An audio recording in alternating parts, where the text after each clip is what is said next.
So sort of going back a little bit, so on the actual main stage, when they were doing, you talked about the fact they were doing the critiques with Boa, and you sort of realized they liked her, so they must not like you, sort of your outfit. Obviously, we kind of touched on this before. You did sort of have a bit of a panic attack on stage. So I was just wondering if you could kind of talk about what actually happened, because it all happened quite quickly. We never really saw what actually happened necessarily. Are you okay? I just feel a little bit of a panic attack coming on. Okay, don't panic. So my anxieties are rooted in death and dying. So when I have a panic attack, it's because my mind is telling me that I'm in a state of emergency and it's like that I'm gonna die. Like I feel like in my mind that I truly believe that something's happening, I'm in danger, and it's going to be endangering my life. Obviously, those things are wrong and I need to de-escalate them, and I do. But what happened was I was in pain because drag is painful. I was cold because it was solar vortex where we were at. And I actually found out later that they were doing an unloading of a piece of set. So there was doors open. So we were basically outside because all of the cold air from outside was coming in onto the main stage. So I was absolutely frigid cold. And I was wearing the least amount of clothing of, I would say, everyone in the room. Like our producers had winter coats on and I was in a bikini. Like, guys, I'm cold. So I'm cold. I'm exhausted. I think I only slept like 3 hours the night before because I was so nervous. And then for lunch, it was only like thick, greasy Chinese food. And I knew what I was wearing. And I had such little body confidence that I didn't want to be bloated. So I didn't eat lunch. So I hadn't eaten. I'm cold. I'm tired. Right. So all of these things are kind of going wrong in my body. I've got, pins in my head stabbing me. My feet hurt. I'm cold, like all these things. And I just needed one thing to set me off the edge. Like I knew it was just, I was kind of teetering.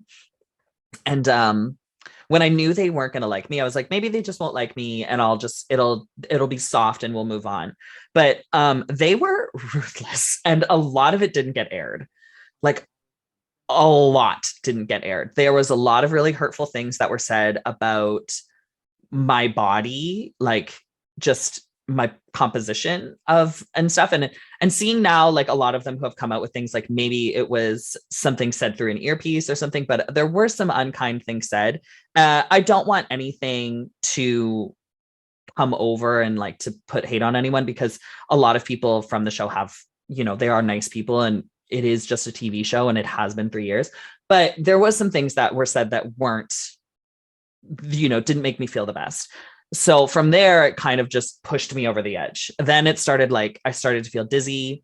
I started to sort of like feel like I was going to faint. The blood had left my face. The blood had left my head. And I was like, oh, I'm going to faint. Like, that's where this is going. I was just like, the panic attack has gotten to the point where now I'm going to fall over because my body just needs to shut down.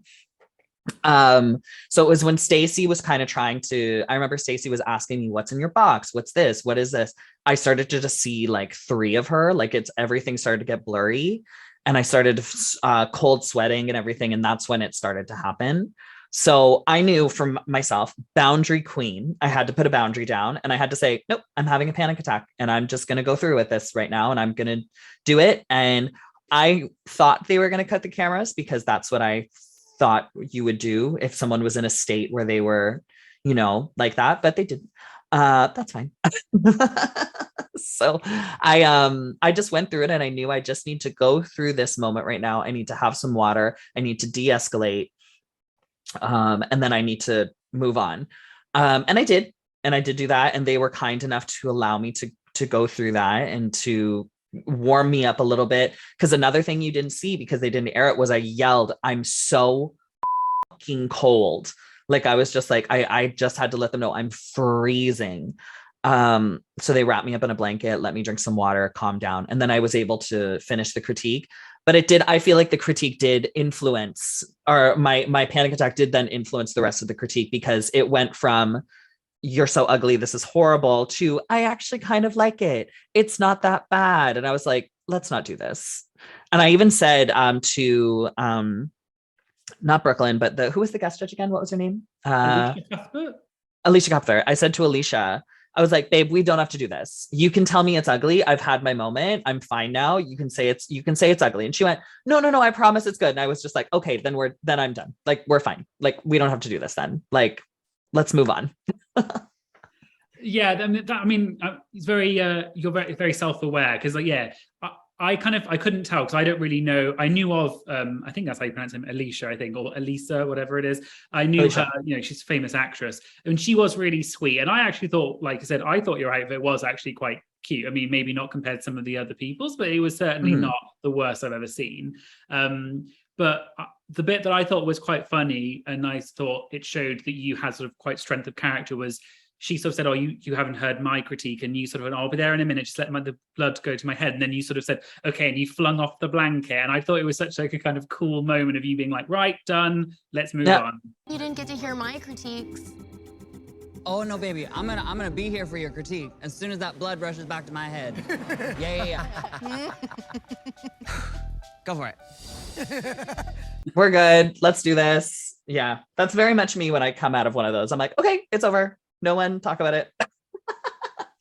No, I mean, it was good, and I'm glad you sort of came out of it and everything. So it was nice to see a genuine moment of not everyone is going to be okay being critiqued. Not everyone always feels great. Some people have anxiety or have panic attacks, and that's totally fine. And you're being judged on your talent and your drag in front of the world, and people are filming this. I can only imagine what that must feel like. Yeah, and especially I'm a Virgo. I'm very controlling. I'm very controlling of my aesthetic. I'm very controlling of what I look like. I'm very controlling about how I'm presented to the world.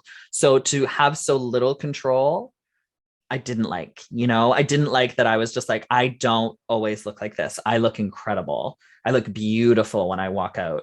So when I had to walk out in something so like that I didn't like, that they had to literally super glue back onto me because it snapped off, that I was just like, no.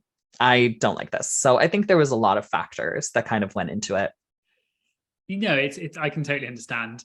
And you kind of touched a little bit on this earlier, but one thing that was quite for season 1, there was a lot of criticism that the judges were very harsh in their critiques, and you kind of said earlier that a lot didn't get aired, and they said some nasty things about your body and everything, which is like unacceptable. What were your thoughts on the judging? Did you agree that they were too harsh? I think a lot gets left on the cutting room floor. And while some things were said to me that were a bit raunchy, there were some things that were quite kind that were said to a lot of other people that didn't make it.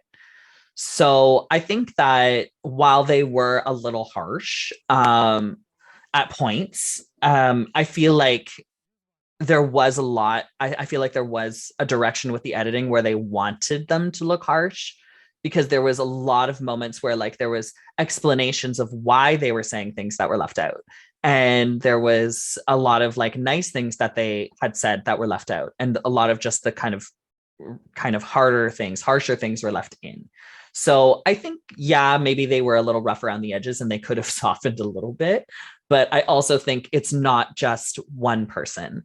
And also remember, this isn't someone speaking. There's also a microphone in their ear. So I think we have to keep consideration that there isn't always just one person saying what they think. They may have somebody saying like, hey, I want you to say this, right? Because again, it's a TV show. And I think that's what a lot of people forget sometimes, is that there isn't just one person making these decisions. There isn't just one person doing these things. It is a team of people. It is a team of writers that are creating these situations on the fly in the moment to create good TV. So while I think, yeah, the judges were a bit harsh, I don't think it's to be put on the three of them. I think it needs to be put on more of an aspect of the whole show, Yeah, it's a good point. I remember I watched an interview, because obviously there was a lot of backlash against particularly Jeffrey, which I thought was like obviously quite unfair, and like people were being like racist, and which is just obviously unacceptable. But he did an interview, and he was saying that I had things fed through an earpiece, and I thought that was really interesting. That a lot of people probably don't know that they do that for the critiques as well as just the runway walks and everything, that they're kind of told what to say, and it kind of shouldn't be surprising, but it also kind of is. Yeah, like, do you really think some of them are that witty where they're picking up a lot of those jokes right on the fly? No, there's writers back there, right? There's producers back there, and they're all creating those moments on the fly for the television show. And I think a lot of people forget that, and a lot of people will jump right to someone's throat, and they're just the face, you know? So it's TV, guys.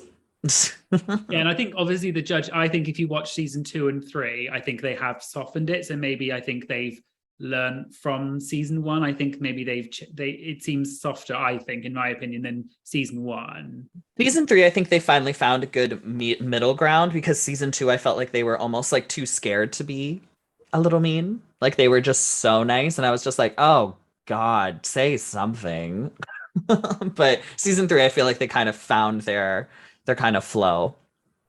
No, it makes sense. Every TV show is going to have like teething issues, aren't they, when it's the first season? So I'm talking with everybody, I'm asking the things about the show, and they went up to me and they said, Juice, we can't ask you again to Hard Ice. You have to stop talking. You have to stop asking these questions. And I looked at them dead in their eyes and I went, what the are you going to do? Send me home? I don't care. I'll talk as much as I want. One of the challenges of the Drag Race workroom is there's no running water, and you can't all go to the bathroom together to shave. So you have to figure out shaving. So they brought us all hot water bowls to shave our faces before we got ready. And they had a share. And I was one of the first people in the bowl, and I shaved and I cut myself and I put my razor back inside the bowl and there was blood in it. And I looked at them and I said, this is stupid. There's blood in this bowl. My blood is in this bowl, and you want every other girl to now use this bowl because I have blood in it now. A lot of them were like, yeah, like this is up. Like, let us go to a bathroom. I had a moment with Kine where right before I went on stage, I went, Kine, I don't feel really good about my outfit. I feel like I might be in the bottom. And she went, if you stay, I'll tell you what I think about it. It's just such a